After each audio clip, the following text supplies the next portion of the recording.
Oh my God.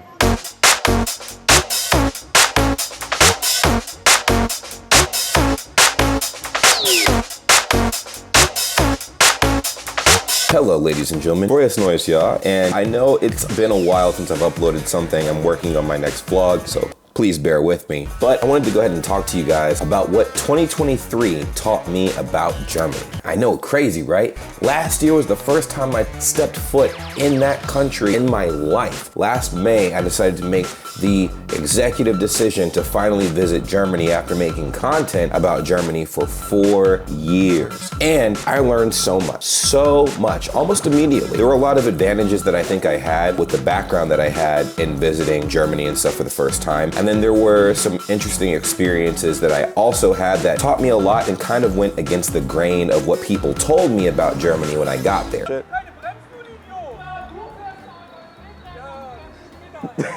I love it here, man. We're gonna get into all of those things and more in this video. And some of these points that I have, you might agree with, and some of them you might not. So stick around to the end. Let me know what you guys think in the comments down below, and let's get straight into it. So as the title says, there's 3 points I'm gonna make, and there's a bonus point at the end of 3 major things that I was taught when I got to Germany, or that 2023 showed me about Germany. So the first one is smoking culture. When I got there, this wasn't really talked about very much before getting to Germany or anything like that. I did hear that when it came to smoking, Germany was very adamant about creating commercials and different types of advertisements that deterred people from smoking. So in my head, I was like, oh yeah, obviously smoking culture is not a thing over there if they have all of these ads that are clearly deterring people from smoking. But I was wrong.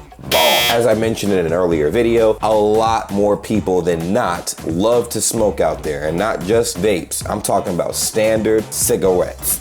Cigarettes. I was very surprised. I mean, in the military, I'm in the military, of course, and I say that a lot. So their smoking culture is huge. Huge. People smoke because they're stressed, because it's a habit, and any other reason that maybe they just simply enjoy it or whatever the reason may be. It's the same reasons people smoke in Germany. Whatever they're going through, whatever the case may be, I think ultimately it is a cultural norm to smoke out there. But it's also funny because it's a cultural norm to try to hide the fact that you smoke a bunch. A lot of the people that I was around, they would smoke and they would treat it as if it was the most disgusting thing on the planet. Now, at least there's a lot of self-awareness as far as smoking not being a good thing.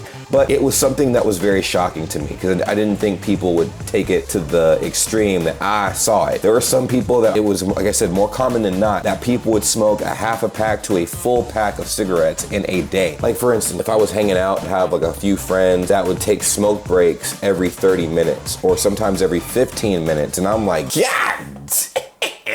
I was just like, okay, that's interesting. So that was a big thing. I've talked about it before. You guys already know. The next point, which is definitely my biggest point in this video, and it's the benefits of learning German prior to actually coming to Germany, right? I told you guys I've been making content about Germany for the last 4 years prior to coming to Germany, right? And I learned a lot of German myself. I took a bunch of exams. I got graded as a B2 level in understanding and comprehending German. Speaking, it was a little bit lower than that for sure. When I got to Germany, I was like, oh, okay. I understood a lot off the jump. Of course, a lot of the signs and stuff like that when I was at the airport. When I left the airport, of course, in airports, things are gonna primarily be in a universal language most people understand, which would be English. So when I actually got to free roam in places like Frankfurt or Köln or Hamburg, different establishments, different signs, different things, I was able to navigate very easily because of that. I will also say a very big reason that I would encourage anybody that is interested in Germany to learn at least a little bit of German is it bridges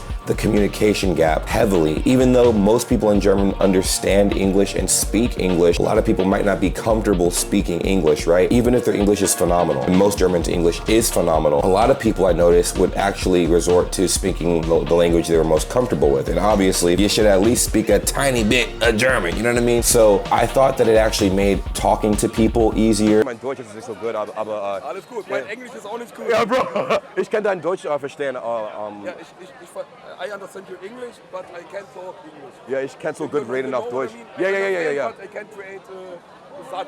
Yeah, it's okay. Yeah. Seid da. Yeah. As well, I felt like people were more willing to have slightly deeper conversations if you were able to speak German versus just English, because there are some words and phrases that you're able to say and receive in German that you can't in English. So it just made the entire dynamic better. In fact, I feel like it unlocks an entire universe in Germany when you're able to actually communicate in German. This is included but not limited to ordering food, having small conversations that turn into very in-depth conversations, navigating as far as figuring out where you're going and asking for directions, and last but not least, generally making new friends. All of those are direct benefits of being able to speak the language. Now, can you go ahead and travel to Germany without knowing a lick of German? 1000%. Like I said, most people there speak English as well, but I'm telling you, your experience will be way better if you learn the language, I promise. The third and final point that I have here is rules. I was told before I went to Germany that people follow the rules through and through. There's no exception, if, and, or but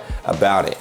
And I saw a lot of situations where that was not the case. Of course, little things like people crossing the street on a red light, people talk about that all the time, so we don't have to beat that too far. Another thing to acknowledge about that is a lot of the stereotypes come from primarily Bavaria. I was in populated cities in northern Germany, and that climate is a lot different than southern Germany, so I'm told. There was also situations, a lot of situations of people littering heavy. Now, I'm not talking about the glass bottles or plastic bottles people put by garbage cans. I'm talking about people that took their paper trash and just threw it on the ground. Like anywhere else in America, people do the same thing there, but it was interesting seeing it in Germany. I'm like, wait a minute, what y'all doing? There were a ton of times where people would hop on the Deutsche Bahn and they just straight up wouldn't have their ticket. You would see that by the time the ticket person would get to them and they're like, yo, let me scan your ticket. And they're like, oh, I forgot it. And then the ticket person, for the most part, would let it slide. But you could tell that they'd done this before, which I get it. If that's your hustle, that's your hustle. You know, I can't knock it. But I thought people were sticklers about the rules there. This leads me into my bonus point, the Deutsche Bahn. Okay, y'all told me about it. I ranted about it. The Deutsche Bahn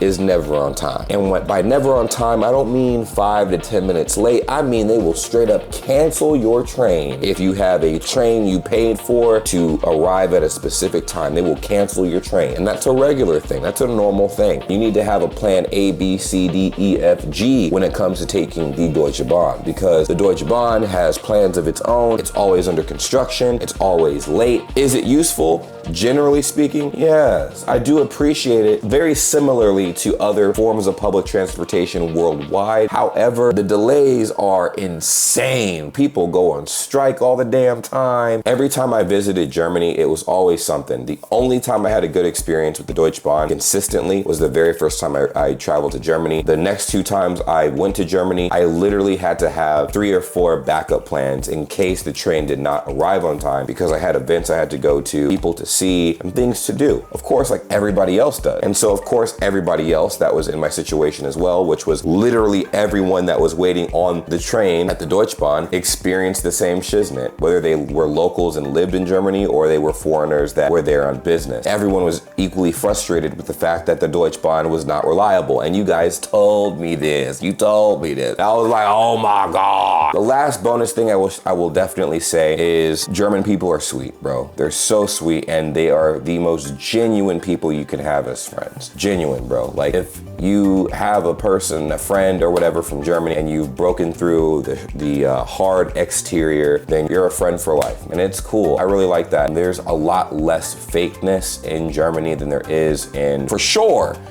America, right? America, it's like a common thing to be fake to people, right? You're nice to everybody. If you don't like somebody, you never show it. You always hide your hand. But in Germany, it's like, if people like you, they'll let you know. If they don't like you, they'll let you know. Let me know what you guys think. Appreciate you guys. I'll see you in the next video. There are a lot of vlogs that are coming in the future. Please have patience with me. I'm editing a lot recently. I'm losing my voice a little bit too, because I'm doing a lot of recording behind the scenes. But it's been a pleasure. I'll see you guys soon. Peace.